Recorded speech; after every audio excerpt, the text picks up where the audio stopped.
आज हम लोग प्रश्नावली 13.2 का प्रश्न संख्या 1 को देखेंगे। 10वीं वर्ग का क्वेश्चन है बीटीसी का।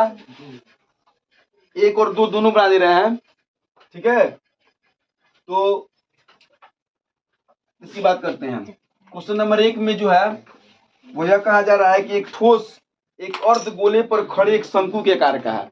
कोई ठोस है, एक अर्धगोला पर क्या है,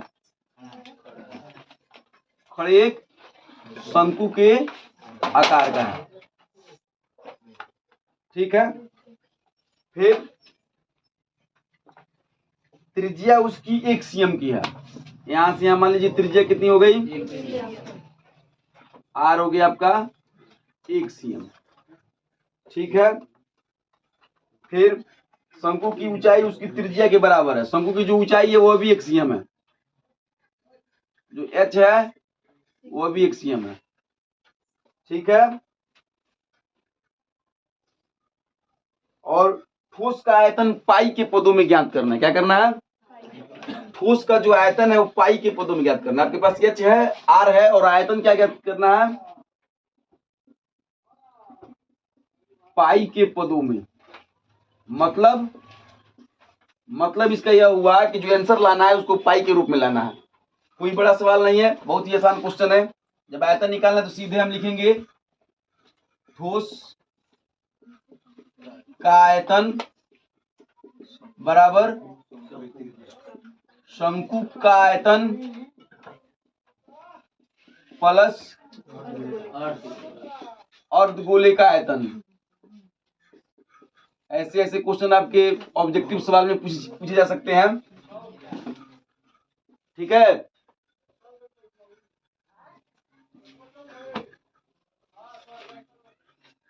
ठीक है, चलिए। शंकु का आयतन कितना होता है, फार्मूला पता है किसी को? गुड। अगर फार्मूला याद नहीं कर पाइएगा तो दिक्कत होगा। जिनको याद है उनको बहुत बहुत धन्यवाद, जिनको याद नहीं है याद करने की कोशिश करेंगे। अर्धगोले का आयतन गुड 2/। अभी दोनों में क्या कॉमन है बताइए? सब तो कॉमन ही है लगभग। आर भी 1 है, एच भी 1 है, सब तो लगभग कॉमन ही है। तो अगर मैं लिख दूं 1/3 पाई 1 गुना 1 गुना 1 गुना 1 प्लस, कोई दिक्कत? सब तो कॉमन ही है। अब पाई कॉमन है, 1 1 सब कॉमन है, पाई कॉमन है, 1 1 सब कॉमन है, 1/3 भी कॉमन है। तो अब 1/3 पाई और 1 वो बाहर निकले से क्या बच जाएगा, यहाँ 1 प्लस 2 बच जाएगा। अर्थात 1/3 पाई गुना 1 को लिखने से या नहीं लिखने से कोई फायदा नहीं। 2 1 3 3 से 3 खत्म। पाई सीएम क्यू आंसर दिया। Answer good. अब देखिए, अब यदि दूसरे नंबर सवाल को देखा जाए, दूसरा नंबर सवाल कह रहा है कि एक इंजीनियरिंग के विद्यार्थी रचेल से एक पतली एल्यूमिनियम की शीट का प्रयोग करते हुए एक मॉडल बनाने को कहा गया। एक इंजीनियरिंग का विद्यार्थी रचेल से एक पतली एल्यूमिनियम की शीट का प्रयोग करते हुए मॉडल बनाने के लिए कहा गया जो ऐसे बेलन के आकार का हो जिनके दोनों सिरे पर शंकु जड़े हों। ध्यान दीजिए, इधर बनाते हैं। इंजीनियरिंग का कोई विद्यार्थी है रचेल नाम का, जिसे एक मॉडल बनाने के लिए कहा गया जो एक बेलन के रूप में है जिसके दोनों सिरों पर शंकु है। ध्यान दीजिएगा, ये 2 नंबर मतलब 1 नंबर से थोड़ा सा यह टेढ़ा क्वेश्चन है, लेकिन अगर आप समझे तो बात समझ में आ जाएगा। दोनों सिरों पर 2 शंकु जुड़े हुए हैं। इस मॉडल का व्यास 3 सीएम है। मॉडल का जो व्यास है वो कितना है, 3 सीएम। मतलब जो इसकी त्रिज्याएं कितनी हो जाएंगी, 3/2 सीएम। आ रहा है बात समझ में? जो त्रिज्याएं किसी किसकी हैं, त्रिज्याएं किसी किसकी हैं, बेलन की और शंकु की, दोनों की त्रिज्या है। अब यहाँ 2 नंबर क्वेश्चन दे दीजिए।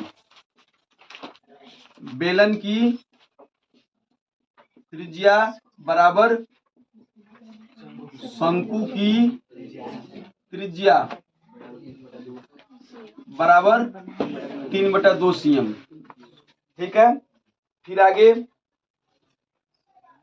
इस मॉडल का व्यास 3 cm और इसकी ऊंचाई 12 cm। यहां से यहां तक यह पूरा मॉडल कितना है? मॉडल की पूरी ऊंचाई कितनी है? लिख लीजिए यहाँ, मॉडल की पूरी ऊंचाई बराबर 12 cm। कोई दिक्कत? फिर प्रत्येक शंकु की ऊंचाई 2-2 cm की है। प्रत्येक शंकु जो है, शंकु को छोटा h मानिए, छोटा h बराबर 2 cm। फिर इधर छोटा h बराबर 2 cm। कोई दिक्कत? यहाँ लिख लीजिए, शंकु की ऊंचाई छोटा h बराबर 2 cm। तो बेलन की ऊंचाई निकाली जा सकती है। कितना हो जाएगा? बेलन की ऊंचाई टोटल ऊंचाई में से मॉडल की ऊंचाई -2 गुने शंकु की ऊंचाई। आप सोच रहे हैं कि डायरेक्ट मैं क्यों नहीं लिख रहा? डायरेक्ट लिखूंगा तो डायरेक्ट नंबर मिल जाएगा, और अगर सही से लिखूंगा तो सही से नंबर मिलेगा। सुन रहे हैं ना बातों को? आप सही से लिखने की प्रैक्टिस कीजिए। नंबर मुझे नहीं उठानी है, नंबर आपको उठाना है। परीक्षा में मुझे नहीं बैठना है, आपको बैठना है। इसलिए आप अपना तैयारी करना शुरू कीजिए और सीखिए, समझिए, तैयारी कीजिए। हो गया। अब आपको सब मटेरियल मिल गया, आपको आर मिल गया, एच मिल गया, सब मिल गया।